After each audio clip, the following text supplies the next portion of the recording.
खां पोइ अमांखे ॿुधायो जीअं सिंध क़ौमी महाज जे चेयरमैन सनान ख़ान कुरैशी ऐं ॿियनि कारकुननि जी गिरफ़्तारी ख़िलाफ़ मरकज़ी सॾ ते सिंध जे मुख़्तलिफ़ शहरनि में एतिजाजी मुज़ाहिरा कया विया।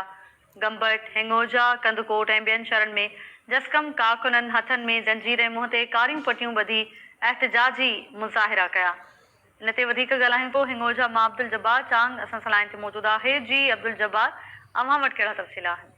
जी बिल्कुल ताहिरा वांगे ॿुधाईंदो हलां त जीए सिंध क़ौमी महाज पारां जस्कम जे चेयरमैन सनान ख़ान कुरैशी, अमजद मैसर समेत गिरफ़्तार जेके मरकज़ी क़यादत ते सेंट्रल जेल में तशद्दुद करण वारो अमल ऐं कारकुन मथां कूड़ा केस ऐं उन्हनि जी गिरफ़्तारी ख़िलाफ़ हिंगोजा में जीए सिंध बोरियत संगत जे मरकज़ी चीफ ऑर्गेनाइज़र अली उस्मान मेमण, महरम अली ससो, रियाज़ खोखर, यूसुफ मेमण, शमन मेमण जी अॻुवाणी में प्रेस क्लब ॾाढो एहतिजाजी मुज़ाहिरो करे धरणो हंयो वियो। एहतिजाज कंदड़ हथनि ते हथकड़ियूं लॻाए ऐं मुंहं ते जेको कारी पटी ॿधी इल्ज़ाम लॻायो त जस्कम जे ख़िलाफ़ बिना जवाज़ ऑपरेशन कयो पियो वञे, बेगुनाह कारकुन खे गिरफ़्तार करे उन्हनि मथां कूड़ा केस दाख़िल कया पिया वञनि।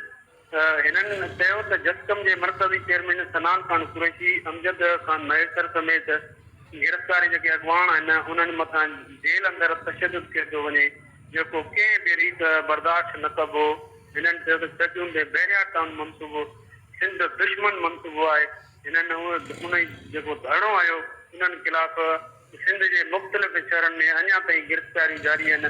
जे इहे बंदि न थियूं त असीं एहतिजाजी हिकिड़ी वॾी तहरीक हलाईंदासीं। जी ताहिरा। ठीकु आहे अब्दुल जब्बार चांग, असां सां लाइन ते मौजूदु रहिजो।